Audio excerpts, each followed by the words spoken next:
100 ብር 4 ሱናውን ይፈጽማል። መጽሐፍ ቅዱስ ላይ ከተመለከታችሁ 200 ብር ያለው ሰው ትክክለኛ ባለትዳር መሆን የሚችል ሰው ነው። እናንተ ማጫ ምናምን ይገርማችኋል እንዴ? ሴቶች በጣም ሚሚ መጣውልሽ እኮ ስትባይ በጣም ደስ ይበልሽ። ማጫው ላንቺ ነው የሚመጣው ለአባትሽ ነው። ገብቶሻል? ይህንን ታሪኬት ነው የምታገኝ። ይብሮ ጥቅስ መውጣት ይችላል ወይስ ላውጣው?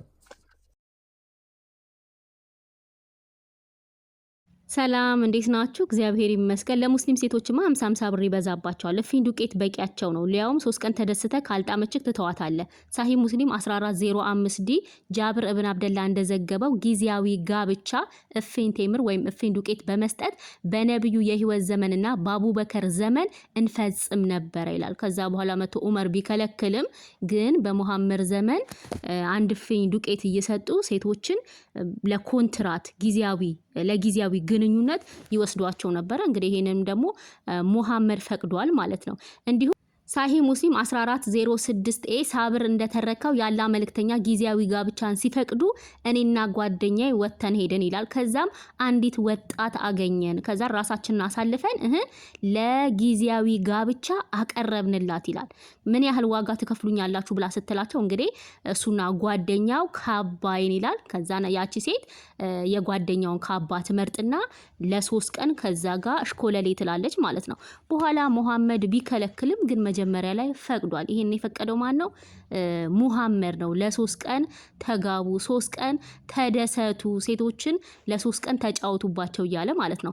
ሳሂህ አልቡኻሪ 1519ም ተመሳሳይ ሐዲስ ያላ መልእክተኛ እንዲያሉ ጊዜያዊ ጋብቻ ማለትም የወሲብ ኮንትራት ስምምነት ማድረግ የሚፈልግ ወንድና ሴት ስምምነት ሊፈጽም የሚችለው ለ3 ምሽት ላልበለጠ ጊዜ ነው። ውሉ ማደስ ከፈለጉ ይችላሉ፣ ማቋረጥም ከፈለጉ ይችላሉ ይላል። እንግዲህ መጀመሪያ ይፈቅድና ነሸጥ ሲያረጋቸው ደግሞ ሌሎች ይከለክላሉ ማለት ነው። ግን ሙሐመድ የፈቀደው ለምን ጊዜ ነው? ለ3 ቀን ለጊዜያዊ ጋብቻ 3 ቀን ወንዶች ሴቶችን እንዲደሰቱባቸው ማለት ነው። ስለዚህ 50 ብር በጣም ይበዛባቸዋል። አንድ ፊን ዱቄት በቂ ነው። የመጽሐፍ ቅዱሱ ሐሳብ በጣም ግልጽ ነው። ዘጸአት 22:16 ዘዳግም ላይ የተደገመ ነው። ሰው ያልታጨችውን ድንግል ቢያስታት ከእርሷም ጋር ቢተኛ ማጫዋን ሰጥቶ ሚስት ያድርጋት። ያኒ ቢያስታት ተስማምተው ነው ኦሬዲ የተኛቸው። ስለዚህ ሚስት ያድርጋት። ይሄ የተቀደሰ ሐሳብ ነው። ዘዳግም ላይም ያው የተደገመ ነው። ተመሳሳይ ሐሳብ ነው። ማንኛውም ሰው ድንግል ያላትን ያልታጨች ልጃገረድ ቢያገኝ ወስዶም ቢደርስባት ቢያገኙትም ያ የደረሰባት ሰው 50 የብር ስቅል ለብላቴናቱ አባት ይስጥ፣ አስነውሯታልና ሚስት ትሁነው። በእድሜ ዘመኑ ሁሉ ሊፈታት አይገባውም። ስለዚህ እድሜ ዘመናቸውን አብረው ነው የሚኖሩት። ይሄ የተቀደሰ ሐሳብ ነው።